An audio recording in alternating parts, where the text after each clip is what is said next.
नमस्कार, news one India देख रहे हैं आप। मैं हूं आपके साथ कोमल गंगवार। टॉप एजेंडा की शुरुआत करेंगे। सुबह के 10 बज चुके हैं। बुलेटिन की शुरुआत करेंगे बड़ी खबरों के साथ। पहली खबर की बात करें तो यूपी के सीएम योगी आदित्यनाथ अब से कुछ ही देर में बंगाल के चुनावी जनसभाओं की शुरुआत करेंगे। आपको बता दें कि सीएम योगी आदित्यनाथ बंगाल में आज कुल 3 जनसभाओं को संबोधित करेंगे। वहीं दूसरी खबर की बात करें तो आगरा में दरोगा की हत्या के बाद सीएम योगी ने अधिकारियों को कड़े निर्देश दिए हैं।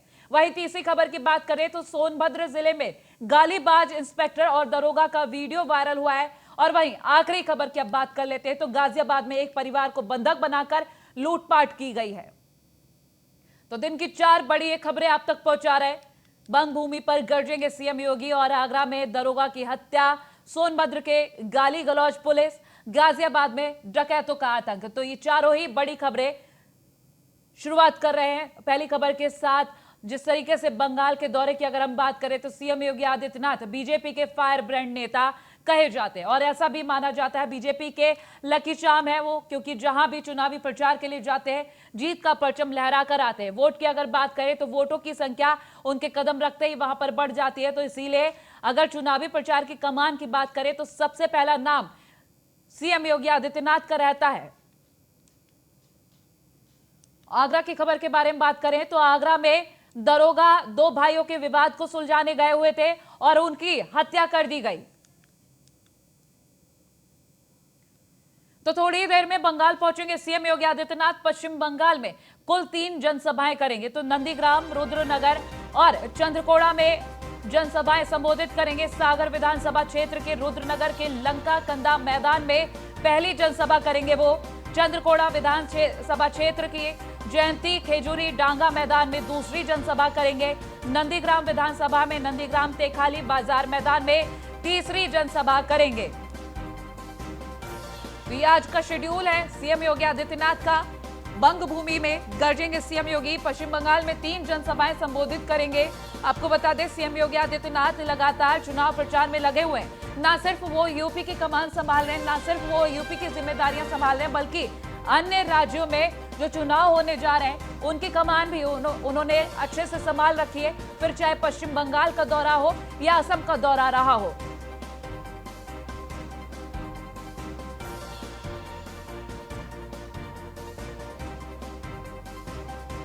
तो आज का ये दौरा बेहद अहम माना जा रहा है। बात कर लेते दूसरी खबर की। बड़ी खबर है आगरा से। दरोगा प्रशांत यादव की गोली मारकर हत्या की गई। इस विवाद को बता दें 2 भाइयों का विवाद था जिसे सुलझाने पहुंचे थे दरोगा प्रशांत यादव। वारदात के बाद मौके पर पहुंची कई थानों की पुलिस, जहां छानबीन चल रही है। इलाके में बड़े अधिकारियों ने भी डेरा डाल लिया है। आपको जानकारी दे दें कि खेत में आलू निकालने को लेकर 2 भाइयों में विवाद हुआ था। थाना खंदौली के नहर्रा की एक घटना है। प्रशांत यादव 2 सिपाहियों के साथ गए हुए थे, जहां दोनों भाइयों को समझाने की कोशिश की गई। और आपको बता दें अक्सर ऐसे अब केसेस आ रहे हैं क्योंकि पुलिस कर्मियों को जिस तरीके से मौत के घाट उतारा जा रहा है, ये एक और केस उन्हीं में शामिल है। आगरा से ये खबर। 2 भाइयों के विवाद को सुलझाने पहुंचे थे लेकिन उनको गोली मार दी गई, गर्दन में उनके गोली लगी। बड़े अधिकारियों ने फिलहाल क्षेत्र में यहाँ पर डेरा डाला हुआ है। खंदौली नहरा का ये मामला बताया जा रहा है। आपको बता दें सीएम योगी आदित्यनाथ ने संज्ञान लिया। तुरंत उन्होंने कहा है कि दोषियों को बख्शा नहीं जाएगा। विवाद को सुलझाने पहुंचे थे दरोगा लेकिन उन्हीं को मार दिया गया और 2 सिपाही साथ में गए थे। एक की हालत बेहद गंभीर बनी हुई है। दोनों ही सिपाही गए हुए थे। एक की हालत गंभीर बताई जा रही है। फिलहाल दोनों का इलाज चल रहा है लेकिन दरोगा प्रशांत यादव की हत्या कर दी गई। मौके पर ही उनकी मौत हो गई थी।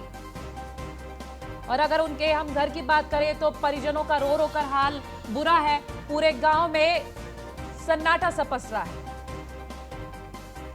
कृष्णा त्यागी हमारे साथ जुड़ेंगे अधिक जानकारी के लिए, लेकिन आपको ये अपडेट दे रहे हैं। बड़ी खबर है क्योंकि पुलिसकर्मियों की अगर हम बात करें तो अक्सर पुलिसकर्मी किसी विवाद को सुलझाने के लिए पहुंचते हैं और ये ऐसी ही खबर आपको पहुंचा रहे हैं। आगरा से दरोगा एक विवाद को सुलझाने पहुंचे थे। 2 भाइयों का विवाद था। खेत में आलू निकालने को लेकर यह विवाद शुरू हुआ। विवाद इतना ज्यादा बढ़ा कि पुलिस को पहुंचना पड़ा। प्रशांत यादव 2 सिपाहियों के साथ पहुंचे थे और आपको बता दें प्रशांत यादव को गोली मारी गई। जो असले से गोली मारी गई ऐसा बताया जा रहा है। अवैध असला था उनके पास। फिलहाल प्रशांत यादव की जो मौत हुई है, गर्दन में गोली लगने की वजह से मौत हुई है। घटनास्थल पर ही मौके पर उन्होंने दम तोड़ दिया था। साथ ही आपको यह भी बता दें, 2 सिपाही जो गए थे उनमें से एक की हालत गंभीर बनी हुई है, अस्पताल में भर्ती कराया गया है। प्रशांत यादव का घर बुलंदशहर में, वो बुलंदशहर के रहने वाले और उनके परिजनों की हालत अभी बेहद बुरी है। और अगर उनके गांव की स्थिति की बात करें तो स्थिति वहां पर काफी नाजुक बनी हुई है, क्योंकि पूरे गांव में गम का माहौल बना हुआ है, पूरे गांव में सन्नाटा पसरा हुआ है, परिजनों का हाल बेहाल है। हालांकि सीएम योगी आदित्यनाथ ने संज्ञान तुरंत लिया। अगर बात करें अपराधियों को लेकर तो सीएम योगी का कहना है अपराधी अपराधी होता है, फिर चाहे कहीं से भी हो। तो सीएम योगी ने साफ कहा है कि दोषियों को बख्शा नहीं जाएगा।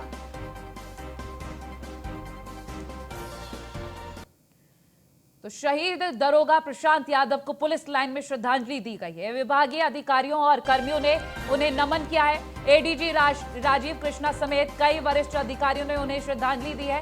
राज्य मंत्री जीएस धर्मेश और विधायक राम प्रताप चौहान ने भी उन्हें श्रद्धांजलि दी है।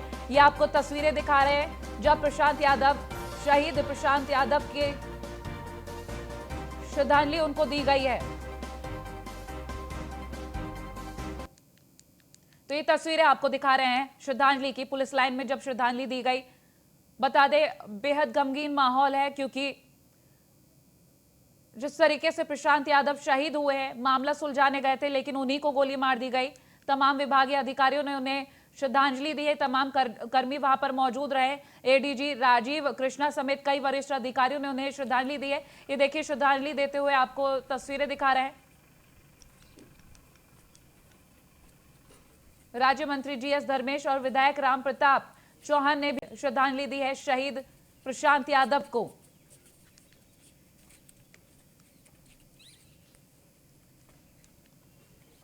तो ये तस्वीरें देखिए जरा, और आपको बता दें कि किस तरीके से माहौल गमगीन है। न सिर्फ आगरा में बल्कि बुलंदशहर में भी तस्वीरें बहुत ही ज्यादा गमगीन है, क्योंकि बुलंदशहर के रहने वाले थे शहीद प्रशांत यादव। आपको बता दें किस तरीके से सीएम योगी आदित्यनाथ ने आदेश दिए हुए हैं। सीएम योगी आदित्यनाथ ने जैसे ही संज्ञान लिया वैसे ही उन्होंने आदेश पारित कर दिए कि किसी भी दोषी को बख्शा नहीं जाएगा। अपराधी सिर्फ अपराधी ही होता है, तो सख्त से सख्त कार्रवाई की जाए। और इसके अलावा मृतक के परिजनों की हर संभव मदद करने की बात कही है, और जो घायल सिपाही है उनकी भी हर संभव मदद की बात कही गई है।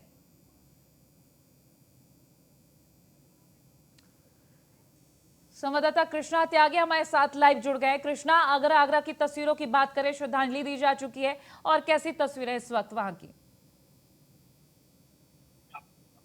समय प्रशांत यादव जमीनी विवाद को सुलझाने गए थे और वहीं पर आरोपी पुलिस को देखकर भागने लगा, तो प्रशांत यादव ने बड़ी बहादुरी से उन्हें पकड़ने का साहस किया। तो उसने अवैध हथियार से प्रशांत यादव के गर्दन में गोली मारी और मौके पर मौत हो गई। आनंद फानंद में जैसे आला अधिकारी ने वहां पर दौड़ लगाई, और दौड़ लगाने के बाद वहां पर देखा कि जब प्रशांत यादव की मौके पर ही मौत हो चुकी है, और कई टीमें उसे लगाकर आरोपी को पकड़ने के लिए दबिश दी जा रही है। कई थाने की फोर्स भी लगाई गई है, लेकिन अभी तक आरोपी पुलिस की पकड़ से दूर बताया जा रहा है। वहीं मुख्यमंत्री योगी आदित्यनाथ की बात करें, मुख्यमंत्री योगी आदित्यनाथ ने पूरी इस घटना का संज्ञान लेते हुए मृतक परिजनों के लिए 50 लाख रुपए की आर्थिक मदद की, और उसके परिजनों को एक सरकारी नौकरी का वायदा भी किया है। और यह भी बताया है कि मृतक प्रशांत यादव के गांव में एक उसके नाम से एक सड़क के नाम से भी जाना जाएगा। कृष्णा, आपसे जानेंगे ये घटना को हुए कितना वक्त हो गया है, और आरोपियों को क्यों नहीं पकड़ पाए, कोई सुराग भी हाथ नहीं लगा। फिलहाल ये बताइए, घटना को कितना वक्त हो गया अभी? घटना की बातचीत की जाए तो करीब 12 घंटे से ज्यादा बीत चुके हैं। उसके बाद भी अभी तक आरोपी पुलिस की गिरफ्त से काफी दूर नजर आ रहा है।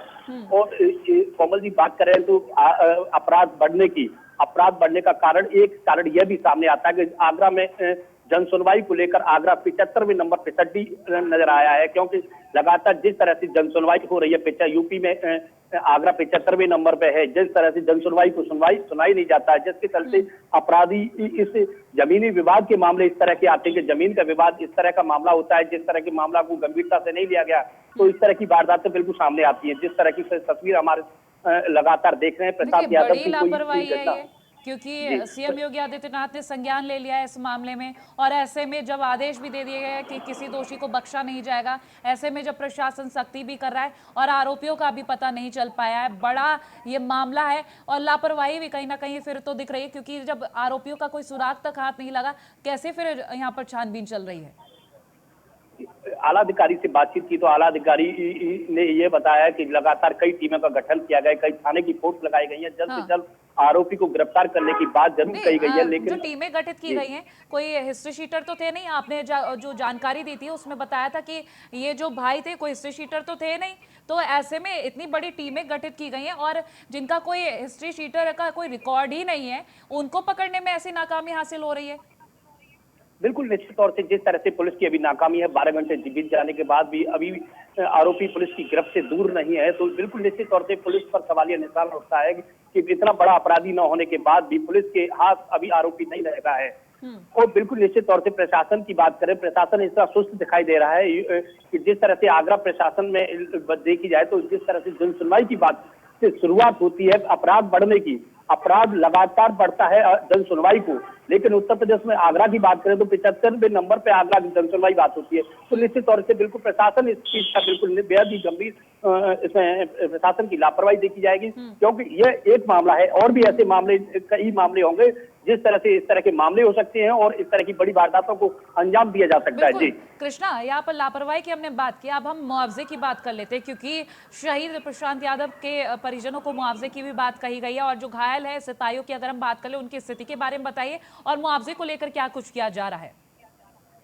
बिल्कुल निश्चित तौर से जिस तरह से मुख्यमंत्री योगी आदित्यनाथ ने मृतक के परिजनों को आर्थिक मदद का ऐलान किया है और मृतक के परिजनों में नौकरी देने का भी की घोषणा की है, जिस तरह से और भी यह बताया जा रहा है कि आर्थिक मदद जितनी हो सकती है और भी पूरे परिवार की मदद की जाएगी, और भी घायल सिपाही है उसकी भी आर्थिक संभव जितनी मदद की जाएगी। लेकिन बात आती है इस तरह की घटनाओं को, कोमल जी बात करें जिस तरह से इस तरह की बाढ़, ये कोई पहली घटना तो है नहीं, इस तरह से और भी कई इस तरह की घटना है, और आगे इस तरह की घटनाओं को रोकने के लिए प्रशासन को और भी कड़े इंतजाम करने चाहिए। इस तरह की लापरवाही जिस तरह के सामने आ रही है, इस तरह को गंभीरता से लेना चाहिए, जिस तरह से अपराध पर अंकुश लग सके। जी न जाने कब अंकुश लगेगा, क्योंकि ये आपने बताया जैसे कि, और सभी जानते हैं पहली घटना नहीं है, फिर चाहे बिकरू कांड रहा हो, फिर चाहे इससे पहले अन्य घटनाएं रही हो, पुलिस वाले जहां जाते हैं और उनके साथ ऐसी घटनाएं हो जाती, फिर भी प्रशासन सबक नहीं लेता, और अब ये फिर से ऐसी घटना सामने है। अभी तक जो जिनका कोई अपराध का रिकॉर्ड नहीं था उन्हें पकड़ने में जब ऐसे नाकामी हासिल हो रही, कोई सुराग तक अभी तक नहीं लगा, 12 घंटे से ज्यादा हो चुके हैं, और न जाने अगर कोई बड़े अपराधियों को पकड़ना होगा तो कितना वक्त लगेगा। बड़ा सवाल खड़ा होता है। फिलहाल तो सीएम योगी आदित्यनाथ की तरफ से जो ऐलान किए गए हैं, हम परिजनों की स्थिति के बारे में भी बात कर लेते हैं, क्या स्थिति है? परिजनों की बात करें तो जिस तरह से परिजनों के को बताया जा रहा है कि परिजनों का रो रो का बुरा हाल है, क्योंकि परिवार में एक ही बेटा बताया जा रहा है। बुलंदशहर के व्यक्ति बताए जा रहे थे, बहुत ही शांति स्वभाव के व्यक्ति थे कि सिपाही के बाद 2015 में ये दरोगा हुए, दरोगा के बाद यहाँ पर आगरा में कई जगह तैनाती रही और बहुत ही सरल स्वभाव के व्यक्ति बताए जा रहे थे। और जिस तरह से इनके परिवार की बात करें तो परिवार में इस मौत मातम छाया हुआ है और काफी लोग। बहुत बहुत धन्यवाद आपका। और इसी मामले को लेकर, इसी घटना को लेकर एडीजी आगरा जोन का क्या कुछ कहना है? राजीव कृष्ण, एडीजी आगरा जोन का क्या कुछ कहना है, देखिए। शासन ने जो कल अनाउंसमेंट किए थे उसमें आईटीएम साहब ने माननीय मंत्री जी उनको चेक प्रदान कर दिए हैं, और जहाँ तक अपराधियों का प्रश्न है, जो अपराधी है उसका प्रश्न है, इसके लिए ऑलरेडी कई टीमें लगी हुई हैं। रात भर में काफ़ी उसमें प्रोग्रेस हुई है, रात भर में कुछ सूट मिले हैं हमको, और मुझे पूरा विश्वास है जो टीमों के ऊपर बहुत जल्दी ही हम लोग उसमें जो कार्रवाई करनी है कड़ी कार्रवाई करेंगे। दुखद और हृदय विदारक ये घटना है। मैं परिवारजनों के प्रति संवेदना और प्रशांत कुमार यादव को श्रद्धांजलि अर्पित करता हूँ उत्तर प्रदेश सरकार की तरफ से। और माननीय मुख्यमंत्री जी के द्वारा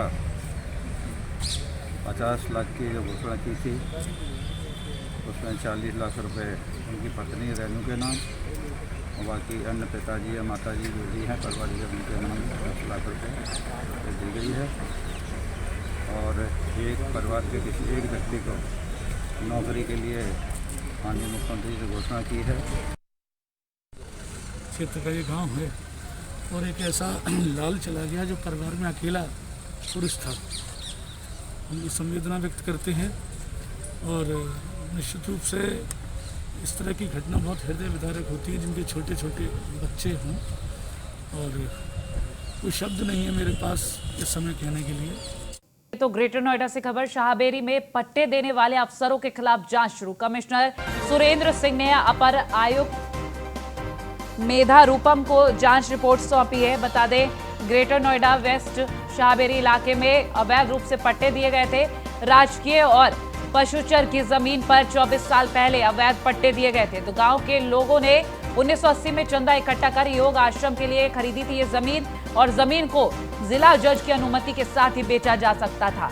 लेकिन ट्रस्ट के सदस्यों ने जिला जज की बिना अनुमति के जमीन बिल्डरों को बेच दी। बिल्डरों ने नियमों को ताक पर रखकर 6 मंजिल इमारतें यहां पर खड़ी कर दी। तो शाहबेरी में हादसे के बाद इमारतों के निर्माण पर रोक लगा दी गई थी, लेकिन अफसरों की साठगांठ से इमारत बनाने का खेल लगातार जारी है।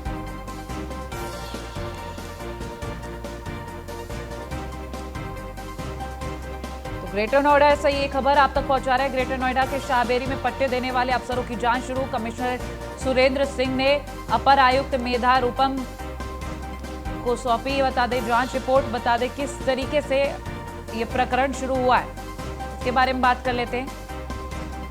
ग्रेटर नोएडा वेस्ट शाहबेरी इलाके में अवैध रूप से पट्टे दिए गए थे, जिनको लेकर राजकीय और पशुचर की जमीन पर 24 साल पहले ही ये अवैध पट्टे दे दिए गए थे। तो गांव के लोगों ने, संवाददाता निशांत शर्मा हमारे साथ फोन लाइन पर जुड़ गए, उनसे अपडेट ले लेते हैं, जानकारी ले लेते हैं। निशांत, आपसे जानेंगे, ये जो पट्टों की बात हो रही है, पहले अवैध रूप से दिए गए और अब जांच बिठाई गई है, किस तरीके से जांच होगी? देखिए कोमल, सबसे बड़ी बात है कि अब से कुछ वर्षों पहले एक बड़ा हादसा हुआ था। एक बिल्डिंग गिरी थी और बिल्डिंग गिरने के बाद कितनी मौतें हुई थी, जिसके बाद योगी सरकार ने साफ तौर पर अफसरों को कार्रवाई के आदेश दिए थे। जिस तरीके से अब देखा जा रहा है कि पट्टे देने वाले अफसरों के खिलाफ जांच शुरू कर दी है। इस पूरे मामले में कमिश्नर सुरेंद्र सिंह ने जांच के निर्देश दे दिए हैं। वहीं कमिश्नर ने अपर आयुक्त मेघना रूपम को जांच सौंप दी गई है। और इसमें आपको बता दें कि शाहबेरी गांव में 1980 में चंदा एकत्र कर 300 बीघा जमीन पर गौशाला ट्रस्ट और योग आश्रम के लिए खरीदी थी, जिसके बाद बिना जज की अनुमति के ये दे दी गई। और उसके बाद जो बिल्डर हैं उसमें 6 मंजिला इमारत बनाने के बाद अवैध तरीके से लोगों को बेच दी गई। वहीं लगातार ये अवैध इमारत बनाई जा रही है। अभी भी लगातार जो है काला खेल ये चल रहा है। और सबसे बड़ी बात है कि इस पूरे साठगांठ में पुलिस प्रशासन से लेकर शासन के जो प्रशासन के लोग शामिल हैं। जिस तरीके से इस पूरे मामले में अब जो है दोषियों के खिलाफ एसडीएम जो है और न्याय तहसीलदार के खिलाफ जांच हो रही है और जल्दी कार्रवाई भी की जाएगी। ठीक है निशांत, बहुत शुक्रिया तमाम जानकारी हम तक पहुंचाने के लिए। और ग्रेटर नोएडा से ही खबर, सीपी नोएडा ने क्राइम मीटिंग ली है। क्राइम मीटिंग में सीपी नोएडा आलोक सिंह ने एसएचओ को हड़काया। बता दें, थाना क्षेत्र में अवैध कारनामा जो चल रहे हैं उनको लेकर फटकार लगाई। मीटिंग में सभी एसएचओ शामिल थे, एसीपी और अन्य वरिष्ठ अधिकारी भी शामिल थे। तो कमिश्नर आलोक सिंह ने ये फटकार लगाई, उन्होंने क्राइम मीटिंग ली।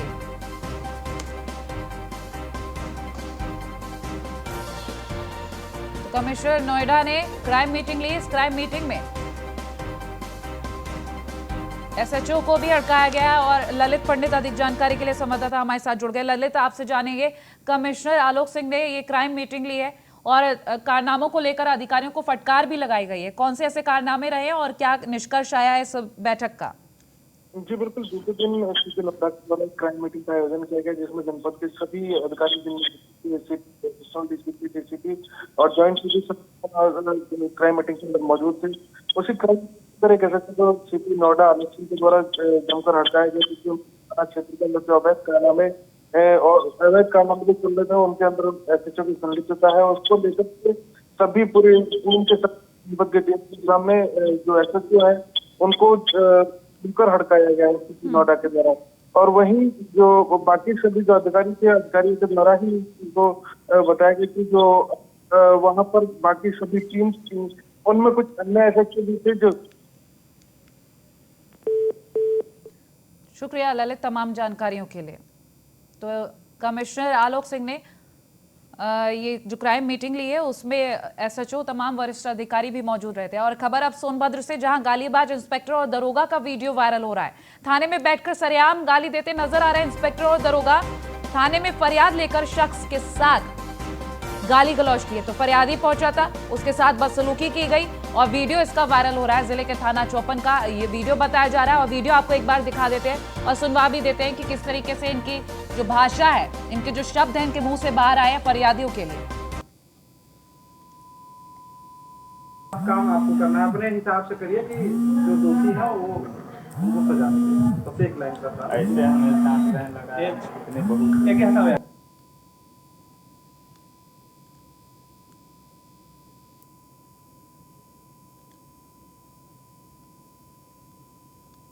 तो ये वीडियो आपको दिखाया, बीच में आवाज बंद इसलिए की गई है क्योंकि जो भाषा का उपयोग किया गया है इन दरोगा और इंस्पेक्टर की तरफ से अभद्र भाषा और बहुत ज्यादा गंदी गालियां दी हुई है। जो फरियादी आए हैं उनके साथ बदसलूकी जो की है उसका जो ये वीडियो है लगातार वायरल हो रहा है। ऐसे में सवाल ये उठता है कि क्या आखिर ऐसे ही फरियादियों की शिकायतें सुनी जाएंगी, ऐसे ही फरियादें जो सुनकर उनकी शिकायतें दूर करके निस्तारण किया जाएगा? क्योंकि लगातार यही कहा जाता है कि वर्दी जो है लोगों की रक्षा के लिए पहनी जाती है, इसी तरह से लोगों की रक्षा होगी।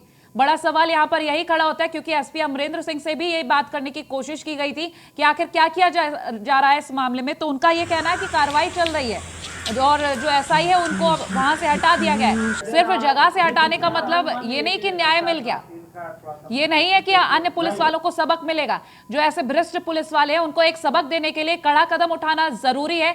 ऐसे में जो एसपी की तरफ से कार्रवाई की जा रही है और जो ये वीडियो है साफ बयां कर रहा है कि किस तरीके का यहां पर प्रशासन है। गाजियाबाद में डकैतों के हौसले बुलंद हो रहे हैं। परिवार को बंधक बनाकर डकैती डाली है। बता दें वारदात के दौरान महिला और 12 साल का बच्चा मौजूद था। डकैतों ने दोनों को ही बंधक बनाकर वारदात को अंजाम दिया है। सूचना मिलने पर पुलिस पहुंची और जांच में जुट गई। थाना कबीरनगर क्षेत्र के शास्त्रीनगर के बी ब्लॉक में ये डकैती हुई थी। गाजियाबाद के शास्त्रीनगर के बी ब्लॉक में ये डकैती हुई थी। तस्वीर आपको वहीं की दिखा रहे हैं। डकैतों के हौसले इतने बुलंद हो गए कि बिल्कुल भी डर नहीं रहा है। आपको बता दें लगभग आधे घंटे तक बंधक बनाकर रखा है परिवार को।